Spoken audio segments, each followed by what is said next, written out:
Hey guys, what's up? Shin0555 here, coming at you with another video.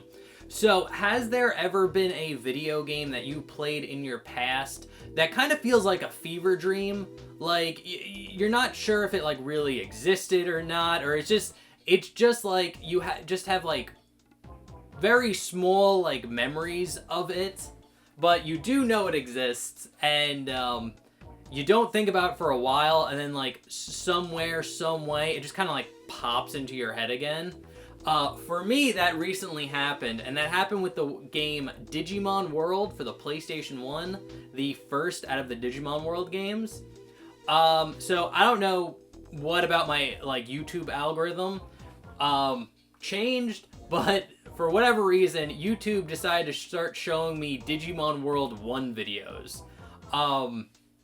And I don't know, I clicked on, I started watching them, and again, it was like a fever dream of, like, I haven't thought about that game in like 20 years at all, but then like seeing those videos, it just kind of like all came back to me, and I was like, god damn. So yeah, no, Digimon World 1, it is a video game. So now, this is a game I never owned personally, but I have played it a lot. I remember playing it quite a bit. I never owned it, but I did rent it at Blockbuster. I know I rented it at least like probably 3 or 4 times. I know I tried to like really get into that game because I was a huge Digimon fan as a kid growing up, and there weren't many Digimon games out, especially around like that time. I honestly think Digimon World 1 was the first Digimon game I have ever played or even seen. So being a big fan of Digimon, I obviously had to rent it. And I think as a kid, I really didn't understand how the game worked. Because it's one of those games where it doesn't play like Pokemon. Basically, it's like you do have like a main character, like a human character, and then you do get like a partner Digimon, but you don't get to directly control the Digimon. Basically, it's like you walk around, you take care of the Digimon, you have to like feed them, take them to the bathroom, and then you have to like train them in like this training field. And then the way battles worked is when you got into a battle, your Digimon would fight by himself, and then you could do things like give him items, or like sometimes give him like commands to listen to, but it wasn't like like a Pokemon battle where you're telling the Pokemon what to do every time.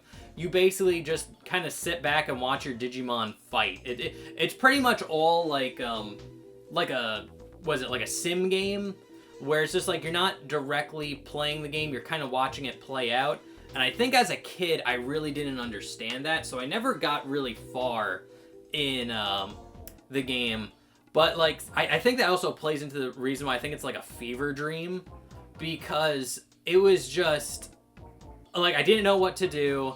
The gameplay was like really strange for me, and like it has like these weird environments. Like, it's very grungy is the way I would describe it, because like the PlayStation 1, just like its graphics in general were very I think grungy is a good word. Like the textures and like the way the PlayStation 1 would like render textures and stuff, it looked very grainy and like rough and almost like dirty, rather than compared to like the Nintendo 64, which had like kind of smoother texturing. So again, like Digimon World 1 looked very like grainy, grungy, and like dark.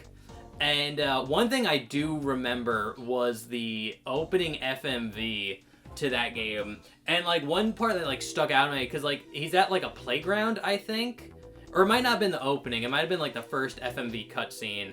But there's like a playground, and it's like that playground like is like burned into my head for some reason. I don't know, just something about it, just like when I saw like that image again, it just kind of like triggered and like memories started flying back. So yeah, no, like it almost felt like a fever dream, really. Like Digimon World 1, like doesn't even exist. Like, I don't know, it just feels, it just feels so weird, because it's a game that, like, I played in my past, I liked it, I played it a lot, but, like, I haven't heard or seen anything from it in, like, 20 years, and now just recently, like, in those YouTube videos, it's just like, goddamn, it honestly felt like a non-flashback. But other than that, I am interested to know if you guys have any games that are like that, where you played in your past, haven't thought about it for a long time, and you just see something that reminds you of it, and it's just like, god damn, you just get like hit with memories. But for me, that game is Digimon World 1. I should definitely go back and replay it. Now that like I understand how the game works, I'd be interested in like trying to play it again. But other than that, guys, let me know what games you played in your past that you haven't thought of in a while. Down in the comment section below. I'd love to hear it, love to talk to you about it. But other than that, remember to like, comment, subscribe, share the video. That really does help me out. Other than that, thank you guys so much for watching. I'll see you in the next one. Okay, thanks, bye. Later.